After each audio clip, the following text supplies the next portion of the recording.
Hello and welcome to Mind Shifters Radio. I'm Tim Hayes. I'm your host for the first hour, and today is Thursday, January 21st, 2021.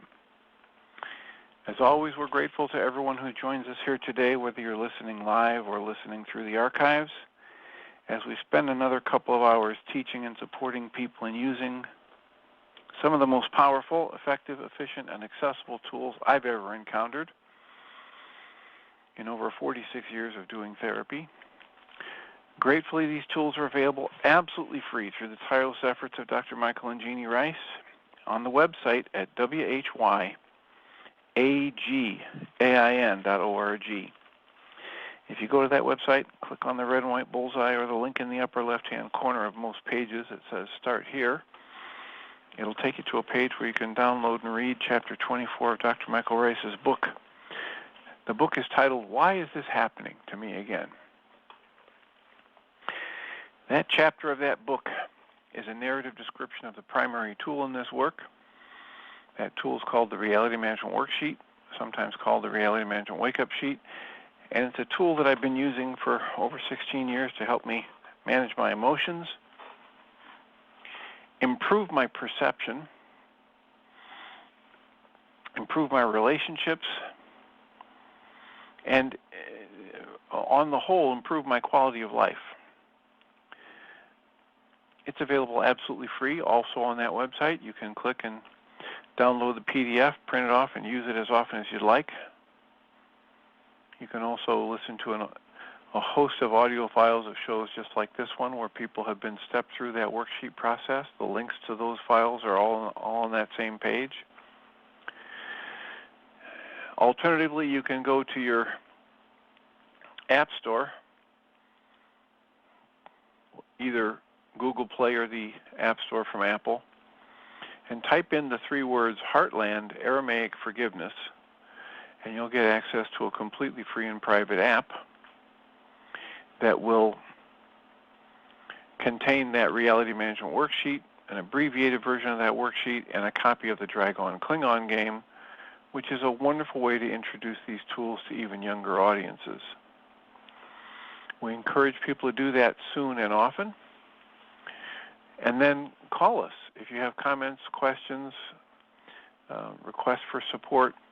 Our call-in number is 563-999-3581. If you call that number and press 1, it'll put a little question mark by your phone number, and I'll announce you by your area code. And we appreciate every time somebody does that because it makes it far easier for us to make these shows relevant for you. What might we assist you with today? We have engaged the process of looking at the Course in Miracles lessons this year. There's a Course in Miracles lesson for each day of the year, and we are on the 21st day. And the 21st lesson from Course in Miracles reads as follows. I am determined to see things differently. I am determined to see things differently. The commentary reads, the idea for today is obviously a continuation and extension of the preceding one. This time, however, specific mind-searching periods are necessary. In addition to applying the idea to particular situations as they may arise, 5 practice periods are urged, allowing a full minute for each. In the practice periods, begin by repeating the idea to yourself, I am determined to see things differently. Then close your eyes and search your mind carefully for situations, past, present, or anticipated, that arouse anger in you. The anger may take the form of any reaction ranging from mild irritation to rage. The degree of emotion you experience does not matter. You will become increasingly aware that a slight tinge of annoyance is nothing but a veil drawn over intense fury. Try, therefore, not to let the little thoughts of anger escape you in the practice periods. Remember that you do not really recognize what arouses anger in you, and nothing that you believe in this connection means anything. You will probably be tempted to dwell more on some situations or persons than on others, on the fallacious grounds that they are more obvious. This is not so. It is merely an example of the belief that some forms of attack are more justified than others. As you search your mind for all the forms in which attack thoughts present themselves, hold each one in mind while you tell yourself, I am determined to see Ralph differently. I am determined to see this job loss differently. Try to be as specific as possible. You may, for example, focus your anger on a particular attribute of a particular person, believing that your anger is limited to this aspect. If your perception is suffering from this form of distortion, say, I am determined to see the impatience in Sally differently. I am determined to see the negativity in Peggy differently. I am determined to see this hopelessness in myself differently. So they're urging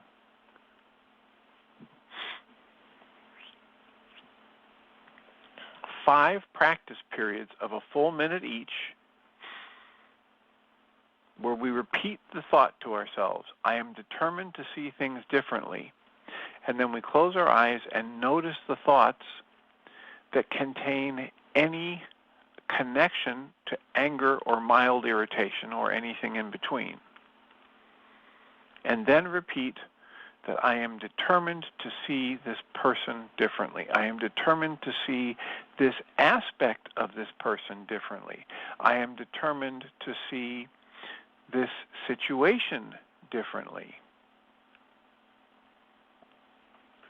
We're also reading along with Pam Grout's book, The Course in Miracles Experiment, and her chapter 21 is titled, The Sky is Not Falling. Voltaire, she quotes Voltaire in saying, God is a comedian playing to an audience too afraid to laugh. Pam writes, for years, my friend's sister-in-law threatened to boycott Kenny Rogers for using crass language in his song Lucille. Why, she demanded to know, why would anybody write a song about 400 children crapping in the field? Because he didn't? Life like that, at times I misconstrue as frustrating or pointless or hard. She misconstrued Kenny's lyrics, which actually read, with 4 hungry children and a crop in the field. All right. This friend's sister-in-law thought Kenny said with 4 hungry children crapping in the field. And Pam writes, I sometimes misconstrue life as being frustrating or pointless or hard, when it's not really. It's just my view of it that makes it that for me. So in Lesson 21, I become determined to give up all thoughts of, quote, crappy children, close quote. Any thought that makes me unhappy, even just a little bit, is misconstrued. And I am determined to see each one differently, one thought at a time. I'm determined to see it differently. Even little ones that I tend to overlook. 5 times today, just for a minute, I'm asked to search my mind for any person or situation that seems less than perfect. It doesn't matter how small. And then I simply tell myself, I am determined to see, insert name of the person who seems like a bozo to you, I'm determined to see this person differently. I am determined to see whatever the sky is falling, run for cover thought that occurs. I'm determined to see that thought differently. Any thought, even a tiny one, is fair game. I am determined to see things differently. So, there is our Course in Miracles lesson today and our reading from Pam Grout. How are you looking at something in your world today and generating a negative emotional state in response to it? How might you apply today's Course in Miracles lesson to those mildly, moderately, catastrophically negative thoughts? Give us a call and let us know. 563-999-3581. Call that number and press 1, and let's have a conversation. What in your life could use a thought labeling adjustment? What in your life could use a more loving or flexible perspective?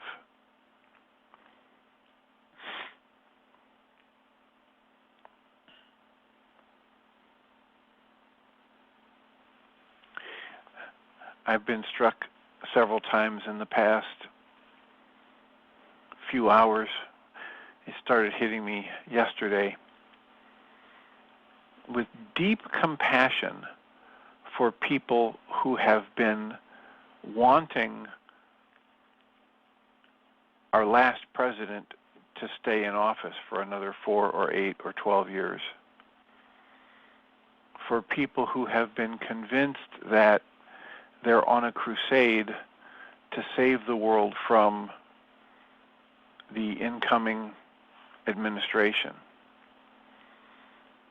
For people who were convinced that they were going to have something dramatic shown to them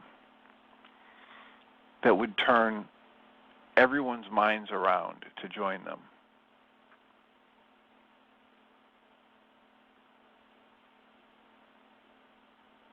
So I'm moved by compassion for people at every level of this life who are looking to outside sources for their guidance.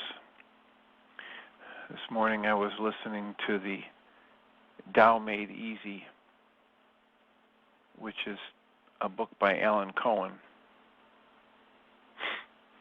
And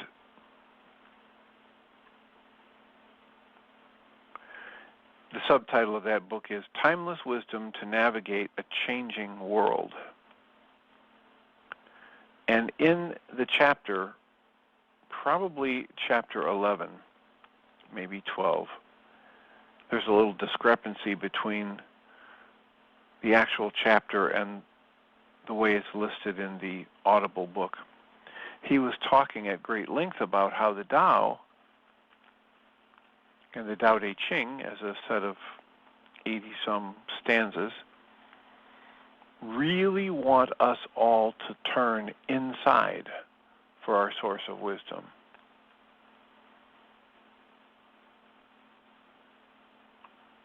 The great spiritual teachings, every one of them that I've ever uncovered, even a book like, the Autobiography of a Yogi from Paramahansa Yogananda, when you get to the actual, and when you read all the way through that whole life story, one of the lessons in that book that I took was Paramahansa Yogananda, who, grew up in India and had this tradition of finding a guru, finding a master, finding a teacher. Even at the end of it, when he's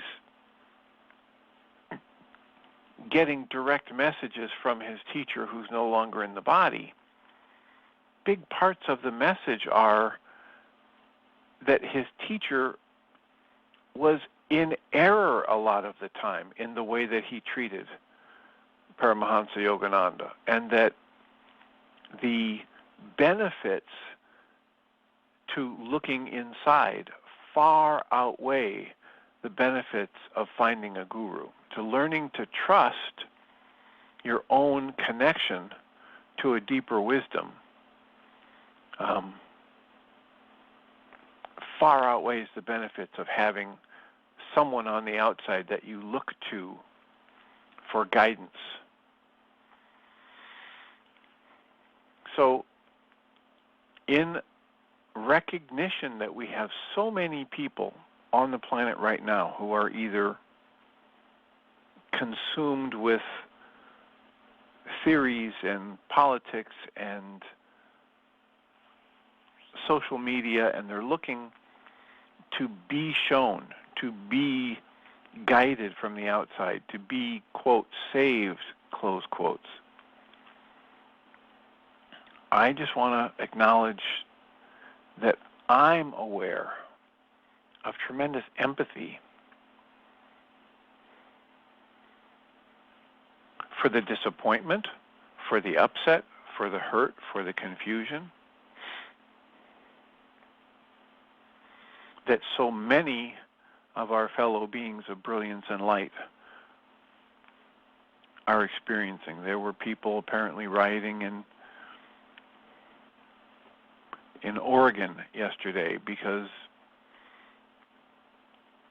the people that were installed in the new administration were not liberal enough and haven't done enough soon enough. So, for all of us who are dissatisfied, my compassion extends to all of us who have yet to find a way to just be fulfilled and gratified with the miracle of life expressing in, through, as, and around us in each and every moment. And I'm grateful for these tools which help me reach that space of gratitude, and tools like the Course in Miracles lesson that help me question every thought, every conclusion I hold that either resonates that anger in me or is creating that anger response in me. And I welcome the recognition that an anger response in me is an ironclad indication that my conclusion is in error, that my belief system is in error, that my perception is not in alignment with true perception, if you want to use that term. Michael Ryce uses it as a spiritual faculty, true perception. So, our calling number is 563-999-3581. I am determined to see things differently, whether it's a person, a situation, a thought. Welcome, Susan. Hi, Dr. Tim. Great introduction, and even very brave to bring up the very big issue that's on a lot of our minds about feelings about the election one way or the other. I was on my computer the other day, or no, it was just yesterday, I guess, came upon a statement by a grandmother talking about herself and her grandchildren and how deeply, deeply upset she is with the outcome of the election. I didn't read the whole post. It was quite long, but it was not an attack as it appeared to me. So she was expressing disappointment and fear. And she sounded like me. I mean, when the last administration came in, I had many of the same feelings, and I thought, we are so similar. What is it that puts us on one side or another when we're so similar? And I puzzle about that, and I thought, gee, if I were with this woman, she seemed open. I thought maybe we could have a truly healing discussion, not where one tries to convince the other one from their own point of view, but actually a meeting of feelings and thoughts where we could end up strategizing for a way to bring ourselves back together. And this lesson is so perfect. In so many ways, it's been blowing my mind. Like, even when I first got on this radio show today, my grandson, who is doing virtual school, texted me and wanted to talk. And I texted back, I'm on my radio show. And he said, okay. And I said, why don't you text me? And he did. And he's 15 and a very good driver, but he can't drive because he can't have a license. So he's such an entrepreneur. He's a carpenter, and he needs wood milled here and there and needs logs picked up, and they've got a pickup truck to do it. And he wants me to be his driver, and I know he hates to ask. So, and when I see that he's calling, I know he's asking me to take him someplace. And even though I'm retired, I seem to be very busy, and I have things going on. So my first response is, oh no, I'm being roped in again. And I was thinking, no, I'm going to change that thought. But for me, this lesson is absolutely global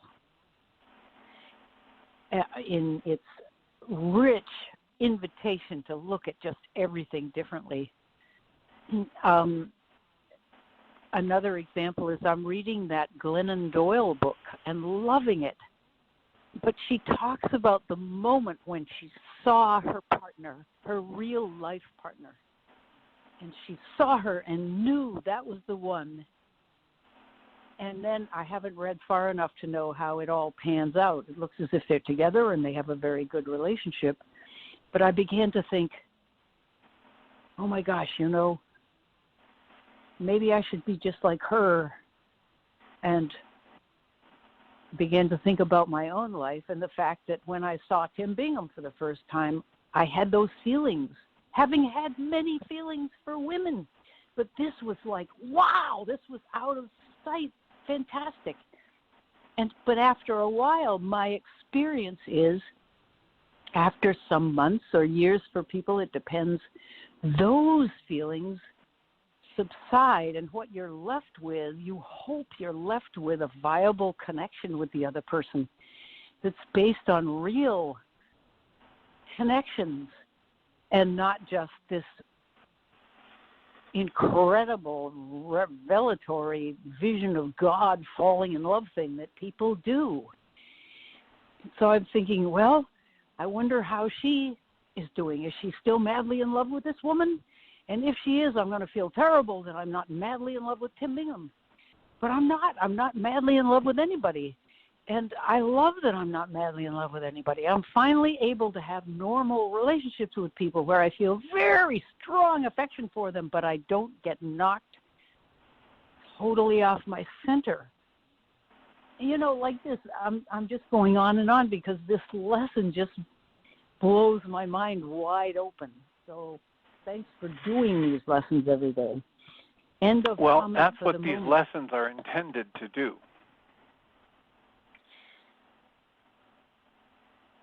Right. Your phrase for it is blow your mind wide open. The Course Yeah. in Miracles descriptions are more like help you question and undo your false perceptions and your false conditioning. Yeah. Help you recognize the world's thinking and where the world's thinking is in error, and help you step into your own process of observation. Actual thinking and integration. And then trust it. I love what Glennon Doyle says about trust your feelings, have your feelings, Trust them. You're going to be different than anybody else.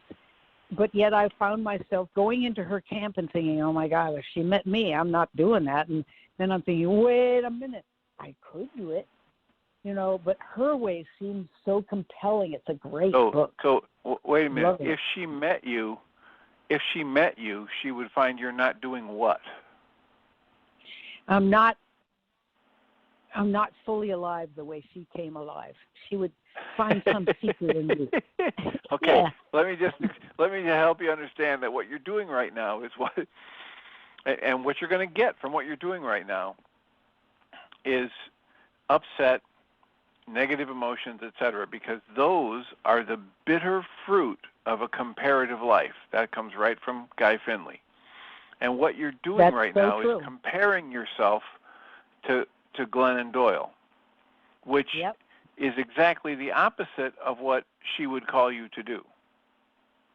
That's it. So just notice it, and then apply, but then apply this lesson to it. Mhm. This lesson keeps leading me around to saying, it's okay. Whatever's happening right now, it's all right. It's viable. It's authentic. It's real. It's true. It's yours, and that's enough. What a way to start thinking. Whoa. And remember, as you practice this lesson, you will become increasingly aware that a slight twinge of annoyance is nothing but a veil drawn over an intense fury. Right. The slightest irritation is connected to the deepest rage.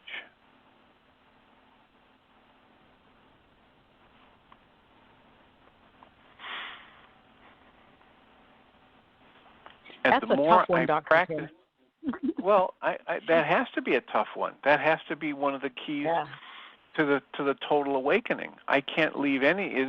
One of the lessons is you can't leave even a little fingernail outside heaven. You have to take all of it into heaven with you. You have to be able to. Guy Finley says, it is not possible for you to actually love life while you don't want any part of it, any individual part of it. Right. You must move to the space where you are allowing everything as a flow of life. Right. And seeing yourself as a part of that flow of life. Mhm. That is a lesson that's going to have to be applied every 23.2 seconds or less. All day and all night, unless we're asleep. I told you a couple of days about how I had blown it with my daughter, given her advice. She called the next day and said, sorry, I was such a crabapple yesterday, and I know you weren't feeling that good. And she said, I know you were mad at me for not coming to a family Zoom meeting. Her beloved new beau got on the phone with her, and she wanted to talk to him. So she missed a family Zoom meeting that had been long in the making. From the bottom of my soul, knowing how she feels about this man, I did not have a shred of anger in me. Now, I know I've said that in the opposite way that I should. No, it's okay. Just keep going. It's okay. She's the one who brought the word anger into that, so it's okay for you in your speech to reference that word anger. Good. I said, from the bottom of my soul, Kathis, I don't think I was angry in any way. I remember feeling jubilant that you were on the phone with him, and how that takes priority over some family reunion Zoom thing, which we could do at any time. She said, no, Mom, I could tell that you were angry with me. And I took a deep breath and I thought, okay, here we go again. So I said to her, wow, well, I'll have to look at that. I wasn't aware of it. Maybe you're right. I don't know. But Then I thought, did I do myself justice? How could I have responded? I still don't know. That's just a report of checking my thoughts, my urges to correct her, to be right. I know what I was feeling, so in that sense, I am right. But my responsibility to convey that to her seemed very diminished in her certainty that I was mad. So any comment you could make on that would be great, but I know we're getting off the lesson in a way.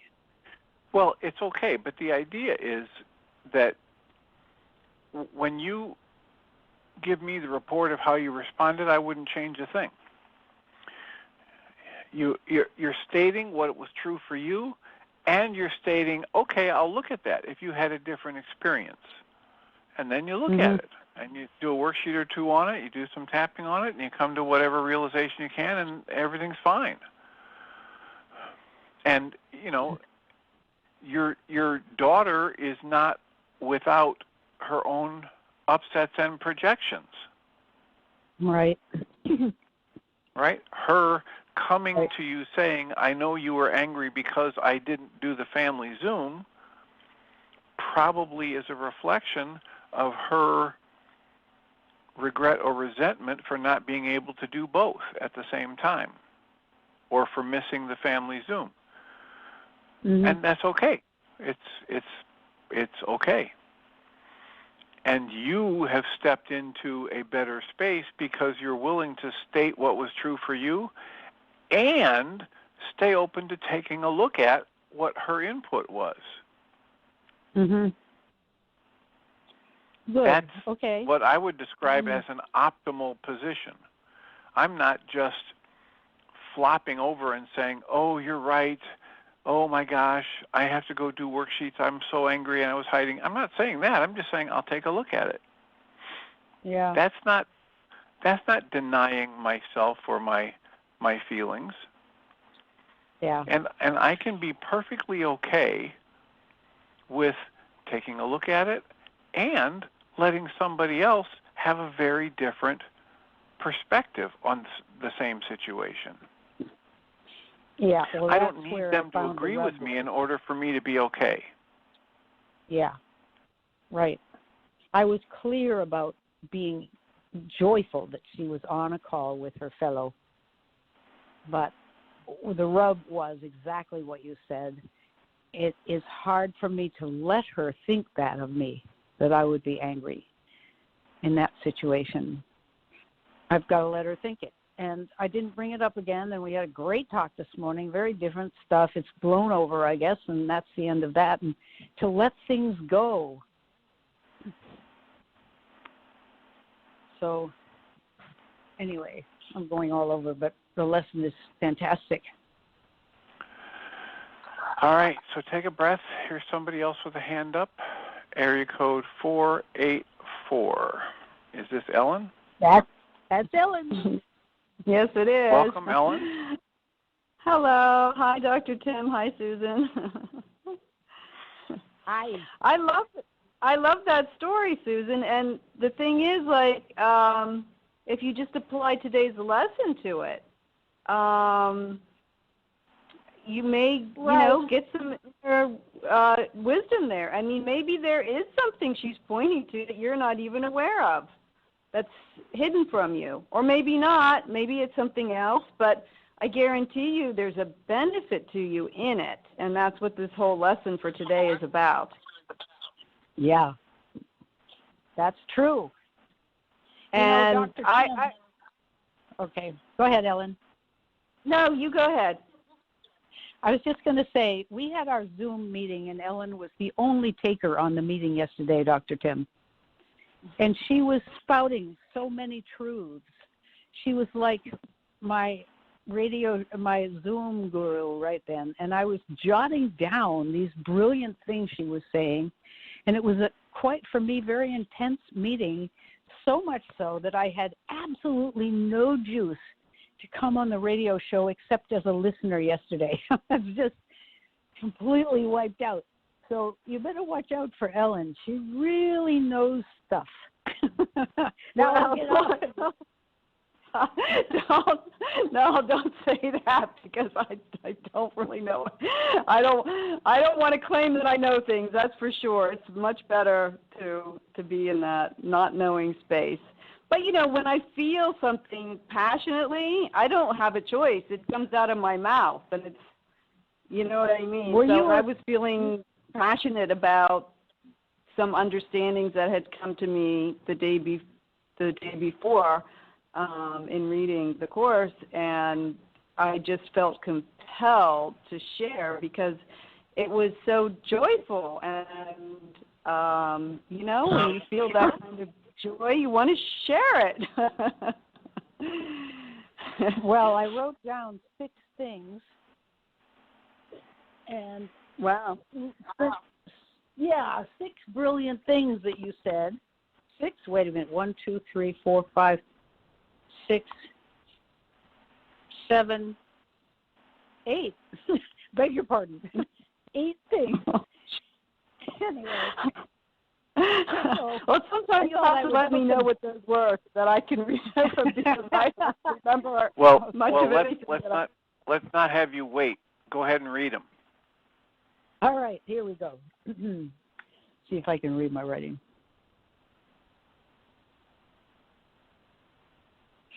Oh, okay. Ellen says when she greets someone that she doesn't know, she says, "Greetings, Savior." And another completely different one. When she gets into a scrape, she steps back and says, "Look what I created here." And then identify with the whole as all made by me. So that's part of the same. So maybe it isn't 8, maybe it's 6, who knows. I spilled ink on part of this. Recognize me in the, I was telling her about a cat of mine that's going blind because of high blood pressure. My blood pressure happens to be very low, and so I thought, well, is this cat, am I under some kind of other pressure? And recognize the cat in myself, blind, scared, high blood pressure. That was sort of like a mind shifter type thing I wrote down. I brought my cat into my life to help me. Desire is a great thing, and I remember that so much from A Course of Love. Your heart's desire is my will. That's what God said to Ellen one day. Can you imagine that? Your heart's desire is my will.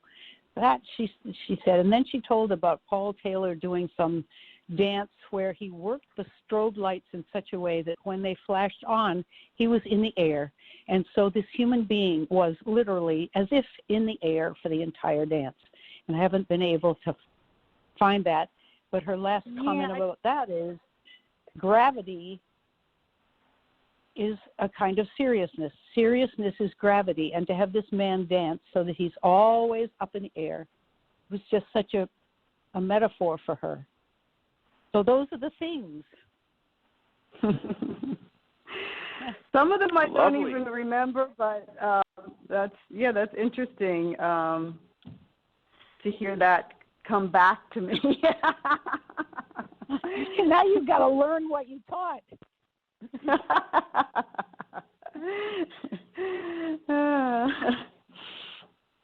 But the whole thing with gravity and levity is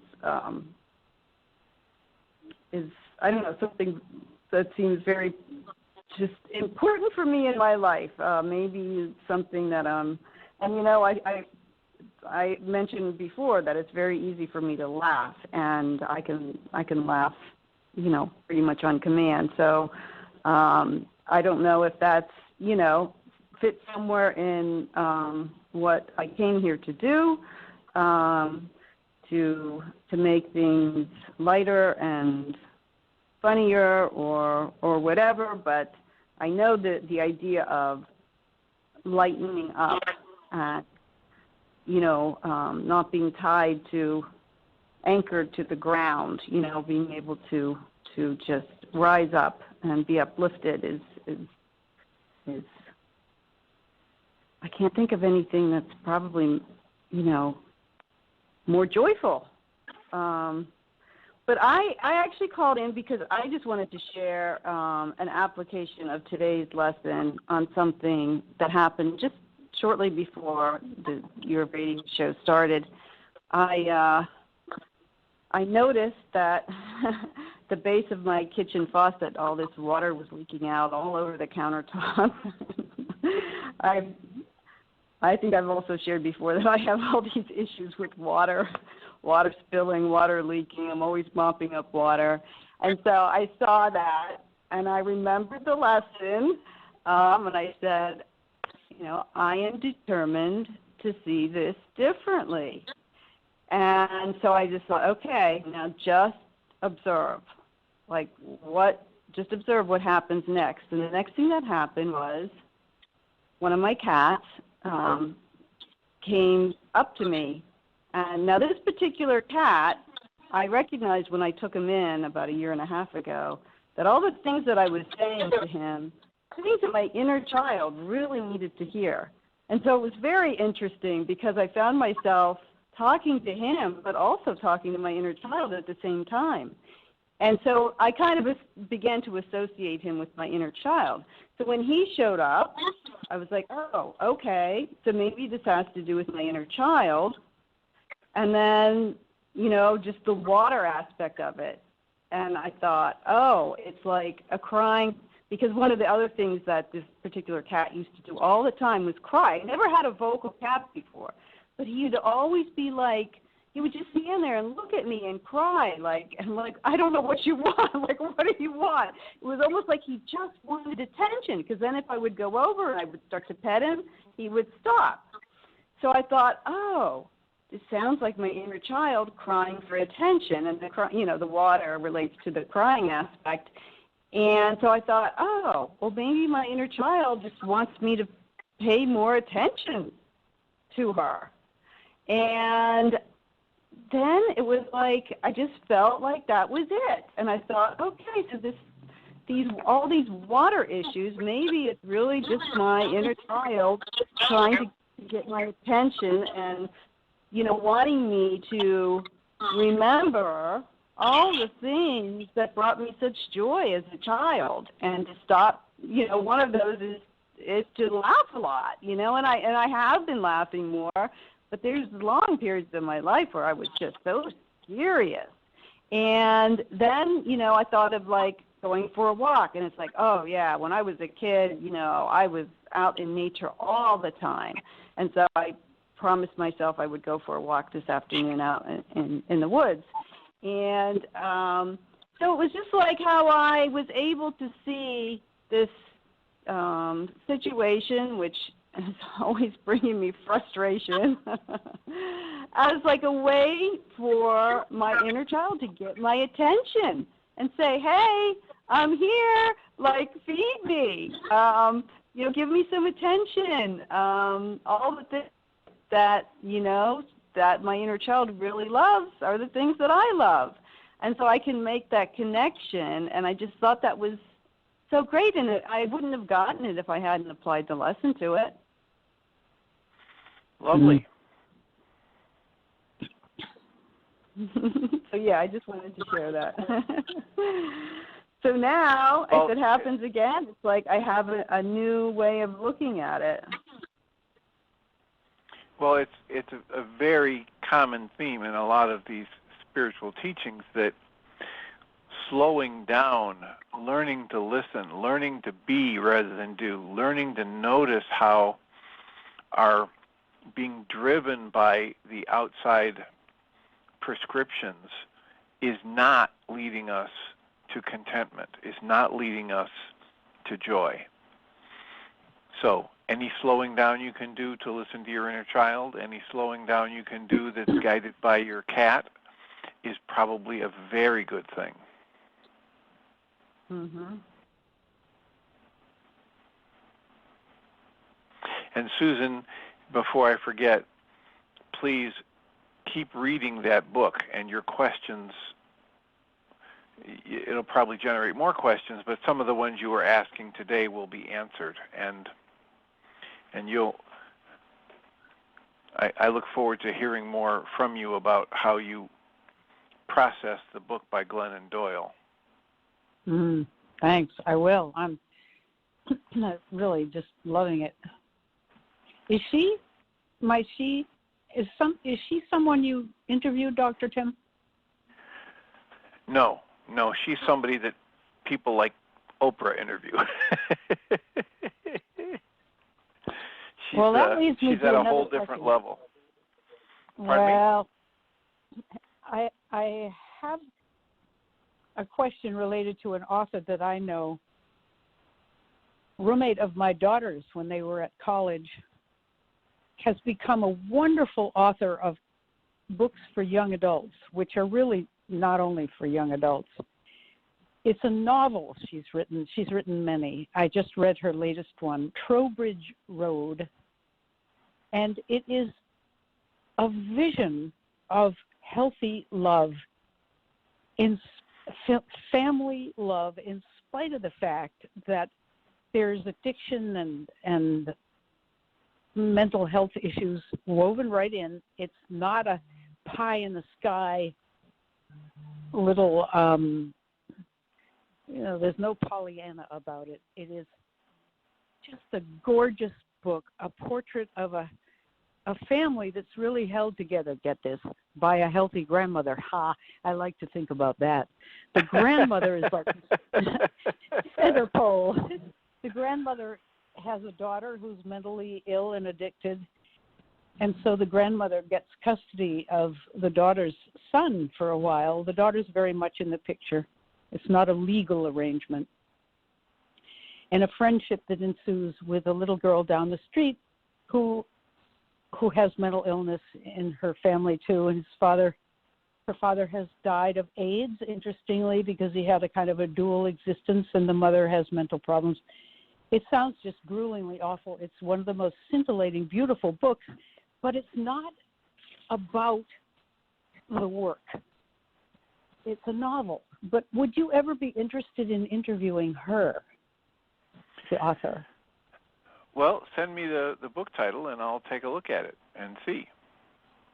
All right. And then I'd be happy to have a conversation with her about, the message that she has, that she hopes to get out in the book, and if it's in line with promoting mental health and being able to talk about mental health issues.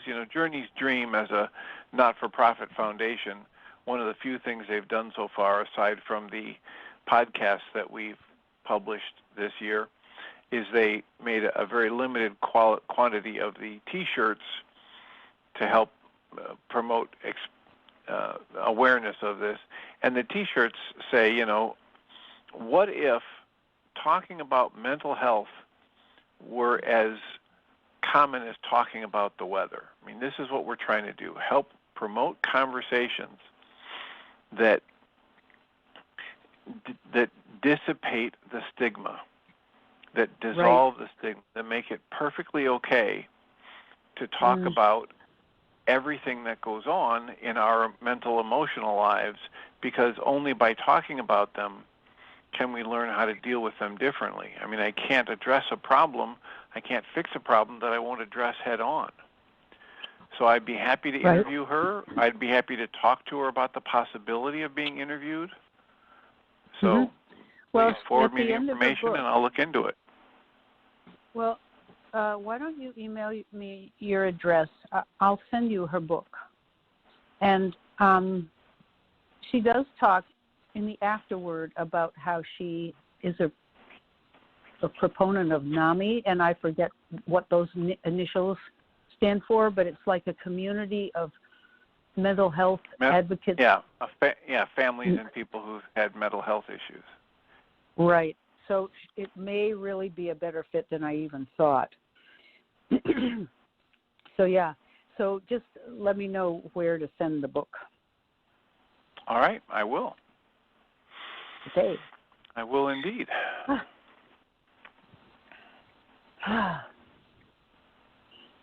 And we can use that as a nice reminder that we can put out that announcement again to Ellen and anybody else. If you've got a favorite book, a favorite author, a favorite spiritual teacher that you think would be good for us to interview, either for the Mind Shifters radio or for the Journey's Dream on Your Mind podcast.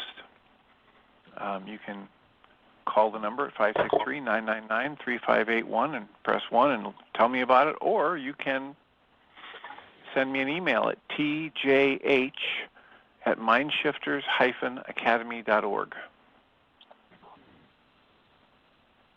And we appreciate everybody who does that because it helps us create more content for this internet show and for the Journey's Dream and On Your Mind podcast, which is, it's a not-for-profit that is committed to helping rewrite the narrative on mental health in this country and the world to one in which mental health, optimal health and well-being is not only possible, it's expected.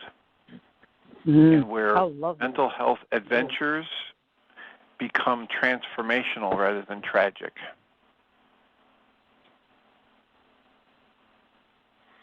I had the pleasure yesterday of interviewing Modi Levine, who is a Gold Star mother who works for the veterans group run by the Rush University Medical Center in Chicago. It's called the Road Home Program. And if you just type in the words roadhomeprogram.org, it'll take you to their beautiful website, and you can find out about programs in the Chicago area, programs for veterans and their families, where this is another one that they provide very high-quality services, mental health services primarily for these families and veterans at no cost to the family or the veteran. And so anything like that you know about, we would be happy to help them promote it and learn more about it and make it available to the On Your Mind podcast audience. You can find out about the people we've already interviewed in that podcast by going to journeysdream.org/podcast.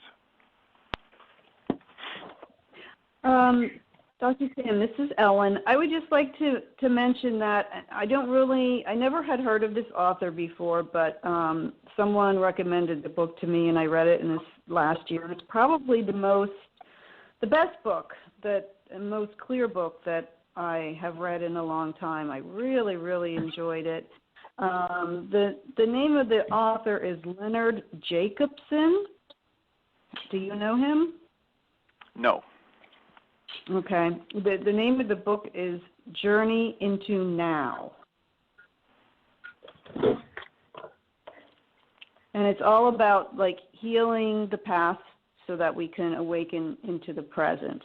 So it's very much, in line with how I see, the work that you and Michael Ryce and others are doing. I thought it was a really good book. Now, I don't really know anything about this author or if he's written other books or anything about him.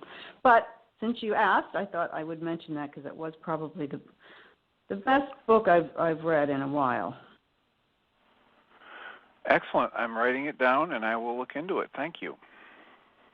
Sure. Leonard Jacobson's Journey into Now. It does look like there's other books. Words from Silence, Embracing the Present, Bridging Heaven and Earth are the names of his other books. But the one I read is Journey into Now. I will look into it, and I appreciate the suggestion. Sure. It's all about bringing ourselves into the now, which can really be a challenge. He basically says that even if you're having one thought, you can't be fully present. So, that's such a challenge with, our minds that seem to constantly be spitting out, our brains that seem to constantly be spitting out thoughts. So that was written in 2015. Okay. And the subtitle is Clear Guidance on the Path of Spiritual Awakening. Yes. Well, that has a little bit to do with what we're talking about. Yes, absolutely. A little bit, just a little. All right. Well, maybe we'll tap into that, and we'll find out as we look into that book. Maybe we'll find out that he's a hungry author who's got a more recent book out, and that's what makes them more viable as a potential interview for me, because when they put out a new book, they want to promote them, and so then even little fish in the pond can get an interview. Yeah, he might be a bigger fish, because I know he mentions, throughout the book, because he's giving examples of this throughout, which always helps, how he works with groups of people. He does gatherings and works with people specifically on their individual issues in front of the whole group, and so I think he does these retreats. So I don't know if he would, how available he would even be. But I just really thought the book was very well written. Excellent. Well, thank you. I will look into that. Sure. Dr. Tim. Yes. You got to think yourself into a bigger fish mode. I will put out the request to anyone. I am also realistic, and when I've had people suggest to me that I should interview Dr. Judith Orloff because I've referred several people to her book and they were so thrilled by it, and we put out the request, and then we don't hear back, or we hear back and they ask, well, how many people do you have listening to your podcast? And when we answer that honestly, then we don't hear from them again, which has to be okay. That's just the Tao, right? Yeah. We've only been doing the podcast since February, and it's a very focused podcast on improving conversations around mental health and bringing holistic and functional medicine perspectives to mental health issues. And bringing holistic and functional medicine perspectives to mental health issues, and that's not for everybody. So we do what we do, and we know that it's getting to the people it needs to get to.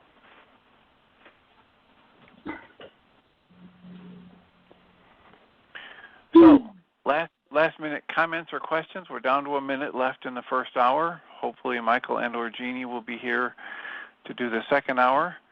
I don't know if anybody was able to hear the second hour yesterday or if the recording got cut off.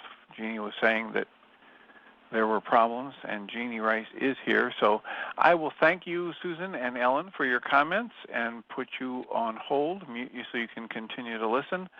I'll remind us all that we come from love. We're made of the stuff we call love. We actually are love, and everything else is false. Welcome, Jeanie Ryce.